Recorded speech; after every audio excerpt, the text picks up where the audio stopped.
পৃথিবীতে ঘটছে কত কিছু, কিছু খবর আমাদের ভাবায়, কিছু শেখায়, আবার কিছু খুলে দেয় অজানা জগতের দরজা। শিক্ষা থেকে পরিবেশ, রহস্য থেকে মহাকাশ, শিশু কিশোরদের চোখে দেখা এমনই কিছু গল্প নিয়ে স্বাগত মুক্ত খবরে। আমি আফরাইদা পৃথিয়া। চলুন শুরুতেই দেখে নিই আজকের শিরোনাম। খাদ্য শৃঙ্খলে মাইক্রোপ্লাস্টিক, কতটা ঝুঁকিতে মানুষ? এসএসসি ফলে ধাক্কা, বাড়ছে শূন্য পাশের প্রতিষ্ঠান। খোলা আকাশের নিচে চলছে শিশুদের পাঠশালা। বারমুডা ট্রায়াঙ্গেল, রহস্য নাকি বিজ্ঞানের ব্যাখ্যা? আর চাঁদের মাটির নিচে বরফ, মহাকাশ অভিযানে নতুন সম্ভাবনা।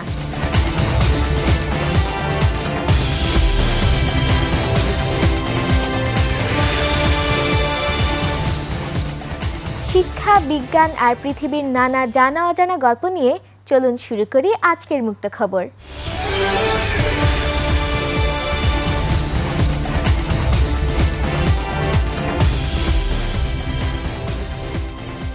প্লাস্টিক দূষণ এখন শুধু নদী, সাগর কিংবা মাটির সমস্যা নয়, এর উপস্থিতি মিলছে আমাদের খাবারেও। মাছসহ বিভিন্ন খাদ্যপণ্যে মাইক্রোপ্লাস্টিক নিয়ে বাড়ছে উদ্বেগ। কিন্তু মানুষের জন্য এর ঝুঁকি কতটা? বিস্তারিত জানাচ্ছেন তাবাসসুম মালিহা মোহনা। প্লাস্টিক বর্জ্য থেকে তৈরি ক্ষুদ্র কণাই মাইক্রোপ্লাস্টিক। পরিবেশের পাশাপাশি খাবার ও নিত্য ব্যবহার্য পণ্যে এর উপস্থিতি নিয়ে এখন গবেষণা চলছে। ময়মনসিংহের আরিয়াল খাবিলের মাছ নিয়ে 2025 সাল থেকে গবেষণা করছেন বাংলাদেশ কৃষি বিশ্ববিদ্যালয়ের একদল গবেষক। অধ্যাপক ডক্টর শাহজাহানের নেতৃত্বে পরিচালিত গবেষণায় কই মাছের প্রতিটি নমুনায় অন্তত 2টি করে মাইক্রোপ্লাস্টিক কণা পাওয়া গেছে বলে জানিয়েছেন তারা। রিসেন্টলি আরিয়াল বিলে আমরা একটা গবেষণা পরিচালনা করি এবং সেখানে সিজনাল ভেরিয়েশন দেখার জন্য এবং মাছ, পানি এবং সেডিমেন্ট কালেক্ট করে আমরা ল্যাবরেটরিতে মাইক্রোপ্লাস্টিকের উপস্থিতি আইডেন্টিফাই করতে পেরেছি। গবেষকদের ধারণা, জলাশয়ের প্লাস্টিক বর্জ্য থেকে মাছের শরীরে এসব কণা প্রবেশ করতে পারে। পরে সেই মাছ খাওয়ার মাধ্যমেই মানুষের শরীরেও পৌঁছাতে পারে মাইক্রোপ্লাস্টিক। আর এই মাছটা যখন মানুষ খাচ্ছে তাদের দেহেও কিন্তু এই মাইক্রোপ্লাস্টিক চলে আসছে। মাইক্রোপ্লাস্টিকের প্রভাব হিউম্যান বডিতে বাস্ট প্রভাব, বড় ধরনের প্রভাব দেখা যাচ্ছে। তার মধ্যে অন্যতম প্রভাব হলো মানুষের হার্টের অ্যাটাক, ব্রেন স্ট্রোক, ক্যান্সার সহ বিভিন্ন ধরনের নানা রোগের জটিলতা হওয়ার সম্ভাবনা সায়েন্টিস্টরা খুব খুঁজে পাচ্ছে। এই জন্য আমাদের যে সরকারি সংস্থা আছে তারা যদি এই ব্যবস্থাগুলো করে, যে যেমন জাপানি সিস্টেম আছে যে প্লাস্টিক বোতল এক জায়গায়, কনজিউমেবল গুলো আর এক জায়গায়, বা বোতল অন্যগুলো এক জায়গায়, এরকম আলাদা আলাদা আমাদের যদি প্লাস্টিক ম্যাটেরিয়ালস গুলাকে আমরা আলাদাভাবে ওয়েস্ট হিসাবে কালেক্ট করে সেটাকে রিসাইকেল সিস্টেমে নিতে পারি, তাহলে আমাদের পরিবেশ আমরা মাইক্রোপ্লাস্টিকের কন্টামিনেশন থেকে সেভ করতে পারবো। এদিকে বিভিন্ন গবেষণা ও পরীক্ষায় দুধ, সয়াবিন তেল সহ কিছু খাদ্যপণ্যে মাইক্রোপ্লাস্টিকের উপস্থিতির তথ্য সামনে এসেছে। টুথপেস্টের কিছু নমুনা নিয়েও এমন তথ্য প্রকাশ পাওয়ায় ভোক্তাদের মধ্যে তৈরি হয়েছে উদ্বেগ। ইদানিং শুধু কিছু কিছু পণ্যতে মাইক্রোপ্লাস্টিক পাওয়া যাচ্ছে, বিশেষ করে টুথপেস্ট, গুঁড়ো দুধ, সয়াবিন তেল। তো আগের থেকে অনেক পেস্ট বিক্রি কমে গেছে, এখন পাউডার বেশি বিক্রি হচ্ছে। সয়াবিন তেলের বদলে মানুষ সরিষার তেল খাচ্ছে। আর আমরা তো দোকানদার, আমাদের কাছে তো ল্যাব থাকে না, তো এখন আমরা বলছি পেস্ট বাদ দিয়ে তোমরা পাউডার ব্যবহার করো। আর অনেকে পাউডারই কিনছে এখন পেস্টের বদলে। তবে বিশেষজ্ঞরা বলছেন, কিছু নমুনায় মাইক্রোপ্লাস্টিক পাওয়া গেলেই সব পণ্যকে ঝুঁকিপূর্ণ বলা যাবে না। নির্ভরযোগ্য পরীক্ষার ফল ও সংশ্লিষ্ট কর্তৃপক্ষের যাচাইয়ের ভিত্তিতেই কোনো পণ্য সম্পর্কে সিদ্ধান্ত নেওয়া উচিত। মানবদেহে মাইক্রোপ্লাস্টিক প্রবেশের দীর্ঘমেয়াদী প্রভাব নিয়ে গবেষণা এখনো চলছে। তাই আতঙ্ক নয়, প্রয়োজন সচেতনতা ও সঠিক তথ্য। প্লাস্টিক বর্জ্য কমানো, জলাশয় দূষণ রোধ এবং খাদ্যপণ্যের মান নিয়মিত পরীক্ষা ও নজরদারি বাড়ানোই হতে পারে সম্ভাব্য ঝুঁকি কমানোর গুরুত্বপূর্ণ পদক্ষেপ। তাবাসসুম মালিহা মোহনা, মুক্ত খবর, 21 টেলিভিশন।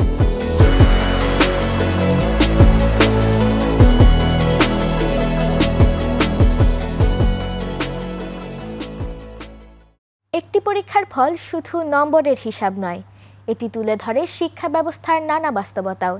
এবার এসএসসি ও সমমানের ফলে কমেছে পাশের হার ও জিপিএ 5। পাশাপাশি শূন্য পাশের প্রতিষ্ঠান নিয়েও উঠছে প্রশ্ন। এর পেছনে কী কারণ দেখছেন সংশ্লিষ্টরা? বিস্তারিত জানাচ্ছেন মোহাম্মদ জাফির হাসান। এসএসসি ও সমমানের পরীক্ষার ফলে এবার দেশের শিক্ষা ব্যবস্থার কিছু দুর্বল চিত্র সামনে এসেছে। 9টি সাধারণ শিক্ষা বোর্ডে পাশের হার 64.5%। গত বছর যা ছিল 68.4%। কমেছে জিপিএ 5 পাওয়ার সংখ্যাও। 11টি শিক্ষা বোর্ড মিলিয়ে এবার গড় পাশের হার 62.25%। তবে সবচেয়ে উদ্বেগজনক চিত্র, বিভিন্ন প্রতিষ্ঠানে একজন পরীক্ষার্থীও পাশ করতে পারেনি। ঠাকুরগাঁওয়ে এমন প্রতিষ্ঠানের সংখ্যা 5টি, রংপুরের পীরগঞ্জে 2টি এবং কুড়িগ্রামেও কয়েকটি প্রতিষ্ঠানে একই চিত্র দেখা গিয়েছে। দিনাজপুরের শিক্ষা বোর্ডের তথ্য অনুযায়ী এবার বোর্ডের 18টি বিদ্যালয়ের শতভাগ পরীক্ষার্থী অকৃতকার্য হয়েছে। কোথাও 12 জন পরীক্ষার্থী অংশ নিয়েও কেউ পাশ করেনি। আবার পর্যাপ্ত শিক্ষক থাকার পরও ফল হয়েছে শূন্য। কোনো প্রতিষ্ঠানে শিক্ষক সংকট, কোথাও শিক্ষার্থীদের অনিয়মিত উপস্থিতি বড় কারণ হিসেবে উঠে এসেছে। স্থানীয়দের অভিযোগ, বাল্যবিবাহ ও শিশু শ্রমের কারণে অনেক শিক্ষার্থী বিদ্যালয় থেকে ঝরে পড়ছে। আবার ভালো ফল করা শিক্ষার্থীদের অনেকে চলে যাচ্ছে অন্য প্রতিষ্ঠানে। শিক্ষা সংশ্লিষ্টদের মতে শুধু শিক্ষক বা শিক্ষার্থীদের দায়ী করলে সমস্যার সমাধান হবে না। নিয়মিত পাঠদান, শিক্ষক শিক্ষার্থীর উপস্থিতি, অভিভাবকের সম্পৃক্ততা এবং দুর্বল শিক্ষার্থীদের বাড়তি সহায়তা সবকিছুর সমন্বয় প্রয়োজন। শূন্য পাশ করা প্রতিষ্ঠানগুলোর প্রকৃত কারণ চিহ্নিত করে কার্যকর ব্যবস্থা নেওয়া না গেলে আগামী বছরও একই সংকট ফিরে আসতে পারে। মোহাম্মদ জাফির হাসান, মুক্ত খবর, 21 টেলিভিশন।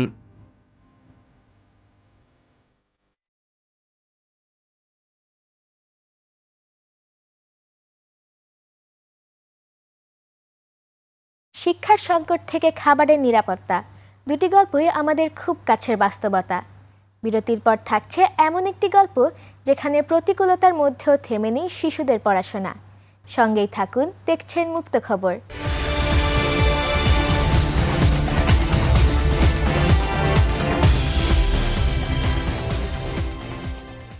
বিরতির পর আবারও স্বাগতম। আপনারা দেখছেন মুক্ত খবর। নিরাপদ একটি শ্রেণীকক্ষ, শিশুদের জন্য এটি কোনো বিলাসিতা নয়, প্রয়োজন।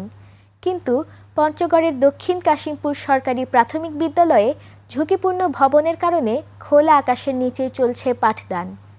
রোদ বৃষ্টির মধ্যেও কিভাবে চলছে তাদের পড়াশোনা জানাচ্ছেন বেহজারিন হাসান তারফি।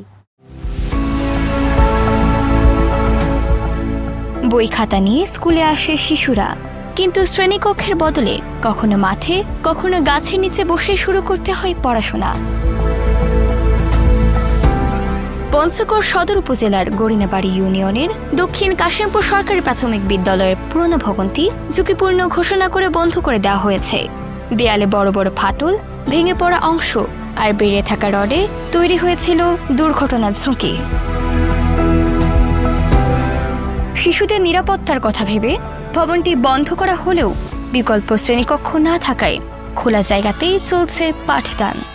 আমরা মাঠে ক্লাস করি, আমাদের অনেক কষ্ট হয়। বৃষ্টি আসলে অন্যের বাড়িতে যাই, আমরা বই ভালো করে পড়তে পারি না। অনেক বাচ্চাগুলো হেলে সেই খেলা দেখে আমাদের পড়াশোনা থেকে মন ওদিকে ঘুরে যায়।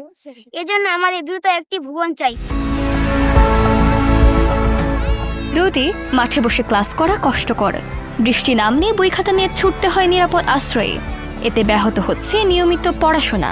বাচ্চাদেরকে ক্লাস করাচ্ছে মাঠে, রৌদ্র উঠলে ভিতরে যায়, আবার বৃষ্টি আসলে অন্যের বাড়িতে দৌড়ে চলে যায়। ম্যাডাম ক্লাস নিতে পারে না, সুবিধা মতো মাঠে ব্লাকবোর্ড নাই, তারপর লিখতে পারে না, অঙ্ক বুঝাইতে পারে না, হাতে বই নিয়ে ক্লাস করাচ্ছে, তাতে বাচ্চারা বুঝিতে অনেক কষ্ট হচ্ছে। বিদ্যালয়টি এমন অবস্থায় আছে যে কোনো ভাবেই ক্লাস করা সম্ভব নয়। তাই আমি যথার্থ কর্তৃপক্ষের কাছে একটু আবেদন জানাচ্ছি, বিনীতভাবে আমার আবেদন জানাচ্ছি, যাতে সুষ্ঠু একটা পরিবেশ তৈরি করা যায় বাচ্চাদের লেখাপড়া করার জন্য, সুন্দরভাবে লেখাপড়া করার জন্য।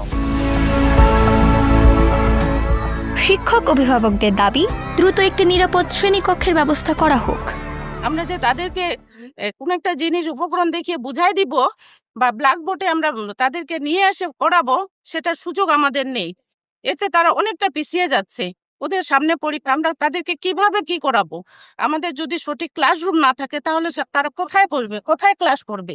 আমাদের খুব প্রয়োজন একটা ভবনের, কারণ বাচ্চাগুলোর পরিবেশের দরকার।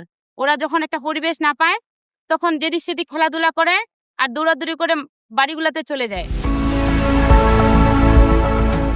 বিদ্যালয় কর্তৃপক্ষ জানায় বিষয়টি সংশ্লিষ্টদের জানানো হয়েছে। শিক্ষার্থীদের দুর্ভোগ কমাতে অস্থায়ী টিন শেড শ্রেণীকক্ষ নির্মাণে কাজ চলছে। ইতিমধ্যে শিক্ষার্থীদেরকে মানসম্মত শিক্ষা অর্জনের জন্য আমরা শিক্ষার্থীদেরকে মাঠে ক্লাস শ্রেণী পাঠদান করতেছি এবং গাছের তলা শ্রেণী পাঠদান করতেছি। এই পর্যায়ে মানসম্মত শিক্ষা অর্জনের জন্য যথাযথ কর্তৃপক্ষের দৃষ্টি আকর্ষণ করতেছি, আমাদের এই বিদ্যালয়ে একটি দ্রুত ভবন নির্মাণ করা হোক। ঝুঁকিপূর্ণ ভবনে পাঠদান বন্ধ রাখা হয়েছে জানিয়ে জেলা প্রাথমিক শিক্ষা বিভাগ বলছে, অস্থায়ী শ্রেণীকক্ষের পাশাপাশি নতুন ভবন নির্মাণের উদ্যোগ নেওয়া প্রয়োজন। টেম্পোরারি উদ্যোগের ভিত্তিতে আমরা যেটা করছি সহযোগিতায় উপজেলা তাদের মাধ্যমে আমরা একটা টিনশেডের ব্যবস্থা করেছি। এটা এখনো পাঠদান চলবে। আমরা চলতি বছরে আমরা এটা অলরেডি ঢাকা নতুন ভবনের জন্য এই ব্যক্তি ভবনে যোগাযোগ করেছি। আশা করি যে অর্থ বছর কাজ শুরু করতে পারবে এবং বাচ্চাদের দিনের যে যারা যে ভবনের যে পাঠদানের অসুবিধা হচ্ছে সেটা দেখলে আমি মনে করি বাচ্চারা সুন্দর পরিবেশে নতুন মাধ্যমের সুযোগ পাবে।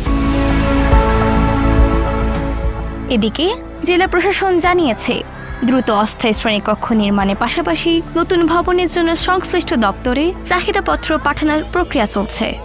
ভবনটি পরিত্যক্ত হয়ে যাওয়ায় শিক্ষার্থীরা শ্রেণীকক্ষে ক্লাস করতে পারছিল না, তারা খোলা আকাশের নিচে ছিল। এই বিষয়টি আমাদের নজরে আসার পরেই উপজেলা নির্বাহী অফিসার সদর ব্যবস্থা গ্রহণ করেছে এবং সেখানে টিন শেড এবং টিনের বেড়া দিয়ে আপাততভাবে নতুন করে ক্লাসরুম নির্মাণ করা হচ্ছে। নিরাপদ একটি শ্রেণীকক্ষই এখন দক্ষিণ কাশিমপুরের শিশুদের প্রত্যাশা। খোলা আকাশের নিচে নয়, দ্রুত একটি স্থায়ী ভবনে ফিরতে চায় তারা। বেহজারিন হাসান তারফি, মুক্ত খবর, 21 টেলিভিশন।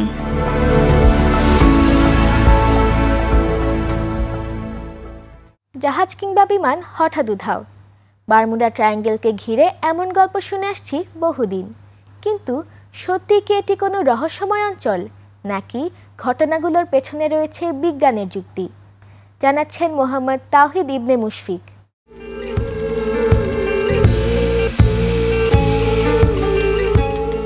উত্তর আটলান্টিক মহাসাগরের ফ্লোরিডা, বারমুডা ও পুয়ের্তো রিকোকে যুক্ত করলে যে ত্রিভুজ আকার এলাকা তৈরি হয় সেটিই বারমুডা ট্রায়াঙ্গেল। এটি বিশ্বের সবচেয়ে আলোচিত রহস্যময় স্থানগুলোর মধ্যে একটি। 1945 সালে ফ্লাইট 19 নামে পরিচিত মার্কিন নৌবাহিনীর 5টি প্রশিক্ষণ বিমান নিখোঁজ হওয়ার পর থেকেই এই অঞ্চলকে ঘিরে রহস্য আরও গভীর হয়। এরপর বই, সিনেমা আর নানা কাহিনীতে বারমুডা ট্রায়াঙ্গেল হয়ে ওঠে কৌতূহলের কেন্দ্র। অনেকে মনে করেন এখানে কম্পাস অকার্যকর হয়ে যায়, কেউ বলেন ভিন গ্রহের প্রাণী কিংবা হারিয়ে যাওয়া অ্যাটলান্টিস শহরের রহস্যময় শক্তি এসব ঘটনার কারণ। তবে বিজ্ঞানীরা বলছেন ভিন্ন কথা। তাদের মতে এই অঞ্চলটি বিশ্বের ব্যস্ততম নৌ ও বিমান চলাচলের পথগুলোর একটি। আকস্মিক ঝড়, শক্তিশালী গালফ স্ট্রিম স্রোত, বিশাল ঢেউ, মানবিক ভুল বা যান্ত্রিক ত্রুটির কারণেই বেশিরভাগ দুর্ঘটনা ঘটে। আর প্রতিদিনই অসংখ্য জাহাজ ও বিমান নিরাপদে এই এলাকা অতিক্রম করছে। অর্থাৎ রহস্যের গল্প যতই জনপ্রিয় হোক, এখন পর্যন্ত বারমুডা ট্রায়াঙ্গেলে কোনো অতিপ্রাকৃত ঘটনার বৈজ্ঞানিক প্রমাণ মেলেনি।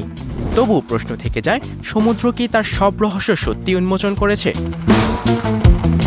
মোহাম্মদ তাওহিদ ইবনে মুশফিক, মুক্ত খবর, 21 টেলিভিশন।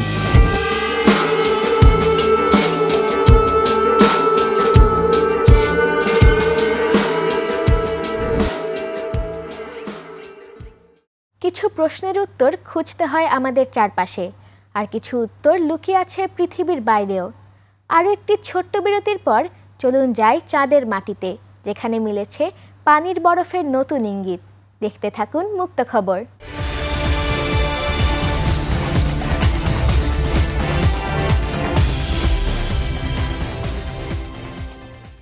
আবারও স্বাগতম, দেখছেন মুক্ত খবর। চাঁদকে নিয়ে মানুষের কৌতূহল বহুদিনের, এবার সেই কৌতূহলে যোগ হলো নতুন তথ্য। চাঁদের দক্ষিণ মেরুর মাটির নিচে পানির বরফের শক্তিশালী প্রমাণ পেয়েছেন বিজ্ঞানীরা। ভবিষ্যতে এই বরফ কি হতে পারে চাঁদে মানুষের বসতি ও মহাকাশ অভিযানের গুরুত্বপূর্ণ সম্পদ? বিস্তারিত জানাচ্ছেন এসারুল কবির মুরসালিন।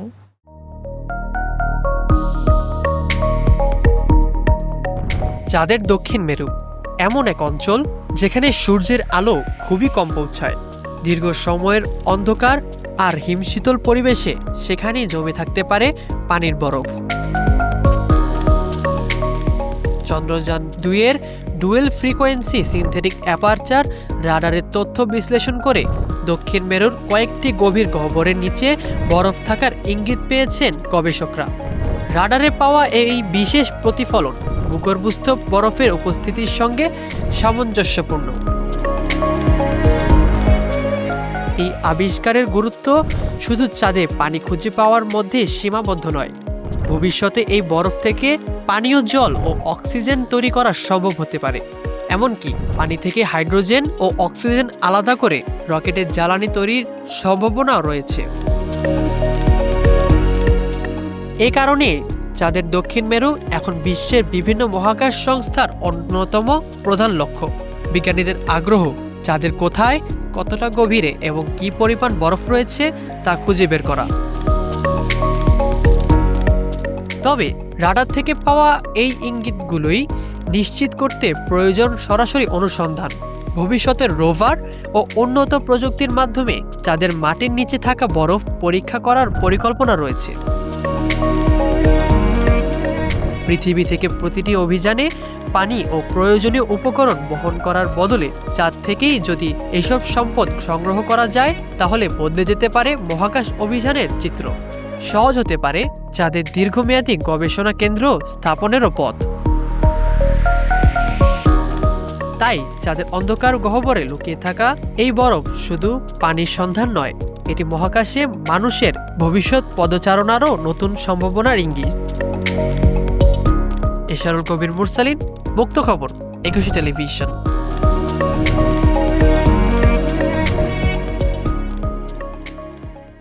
আজকের 5টি গল্প 5টি ভিন্ন দিক থেকে আমাদের সামনে তুলে ধরেছে পৃথিবীকে।